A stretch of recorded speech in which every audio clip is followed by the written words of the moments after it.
नमस्कार, ज्योतिष जायका किचनमध्ये आज आपण ज्युसी आणि अगदी स्ट्रीट स्टाईल आपण चिकन कबाब बनवणार आहोत। हे खायला खूप मस्त आणि आतमध्ये अगदी ज्युसी असे आहेत। त्याचबरोबर अगदी 10 ते 15 मिनिटांमध्ये तयार होतात। परफेक्ट इव्हिनिंग स्नॅक्स आहे, तर ही रेसिपी नक्की ट्राय करून पहा।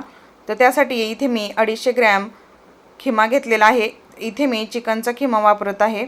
आता त्याचप्रमाणे यामध्ये आपण काही भाज्या घालून घ्यायच्या आहेत, तर इथे मी अगदी घरातील किरकोळ सामानच वापरणार आहे। तर बारीक कट केलेला कांदा आणि कोथिंबीर घालायची आहे। यामध्ये तुम्ही तुमच्या आवडीच्या भाज्या सुद्धा वापरू शकता। त्यानिमित्ताने मुलं भाज्या सुद्धा खातील। खायला खूप मस्त असे हे कबाब लागतात। आता यामध्ये मी मोझरेला चीज घालणार आहे। चीज पूर्णपणे ऑप्शनल आहे। त्याचबरोबर इथे आपण भाजलेलं बेसन पीठ घालायचं आहे, जेणेकरून त्याला बाइंडिंग खूप छान येईल। आणि एक उकडलेलं अंड आपण ग्रेट करून घालायचं आहे। तर एवढंच साहित्यामध्ये अगदी झटपट आपले असे कबाब बनवून तयार होतात। हे कबाब तुम्ही 5 ते 6 दिवस फ्रीजमध्ये स्टोअर देखील करून ठेवू शकता, अजिबात खराब होणार नाहीत। आता यामध्ये आपण आलं लसूण पेस्ट घातलेली आहे। त्याचबरोबर जिरा पावडर घालायची आहे, ओरिगेनो घालायचा आहे आणि घरातील अगदी आपले किरकोळ मसाले यामध्ये वापरायचे आहेत। चवीनुसार मीठ घातलेलं आहे, लाल तिखट घालायचं आहे। तिखटाचं प्रमाण तुम्ही तुमच्या आवडीनुसार कमी जास्त करू शकता। यामध्ये धने पावडर घातलेली आहे आणि अगदी थोडीशी आपल्याला हळद घालायची आहे। तर एवढेच मसाले इथे आपण वापरणार आहोत।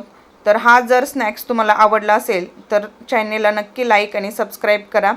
त्याचबरोबर एक छोटीशी कमेंटसुद्धा नक्की करा, तुमची कमेंट वाचायला खूपच आवडेल। आता हे सगळं मिश्रण आपण मिक्स करून घेतलेलं आहे।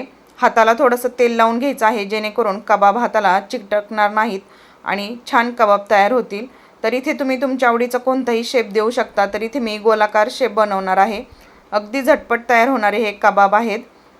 तर इथे बघू शकता तुम्ही अशा प्रकारे कबाब जर बनवले तुम्ही सँडविच बर्गरमध्ये सुद्धा याचा वापर करून अगदी 10 ते 15 मिनिटांमध्ये मुलांचा डबा असो किंवा स्नॅक्स असो तयार करू शकता। तर इथे सर्व मी कबाब बनवून घेणार आहे आणि नंतर आपण ते तेलामध्ये तळून घेणार आहोत। तर तेलसुद्धा थोडंसं गरम करून घ्यायचं आहे, जास्त गरम करायचं नाही, नाहीतर चिकन आपलं शिजले जाणार नाही। तर अशा प्रकारे आपल्याला अगदी थोड्याशा मंद आचेवरतीच हे कबाब तळून घ्यायचं आहे, जेणेकरून आतमधलं चिकन व्यवस्थित शिजल्या जाईल। तर आता आपण एक बाजू अजिबात न पलटी करता नंतर एक 2 ते 3 मिनिटांनंतर हे पलटी करून घ्यायचं आहे आणि दोन्ही बाजू आपल्याला छान गोल्डन होईपर्यंत भाजून घ्यायच्या आहेत। तर अगदी झटपट रेसिपी आहे। तुम्हाला कशी वाटली हे मला कमेंट करून नक्कीच सांगा। त्याचबरोबर आवडली असेल तर एक छोटंसं लाईक, त्याचबरोबर एक छोटीशी कमेंटसुद्धा नक्की करा। तर इथे बघू शकतो आपण दोन्हीही बाजूनी आपण हे कबाब छान क्रिस्पी होईपर्यंत भाजून घेणार आहोत।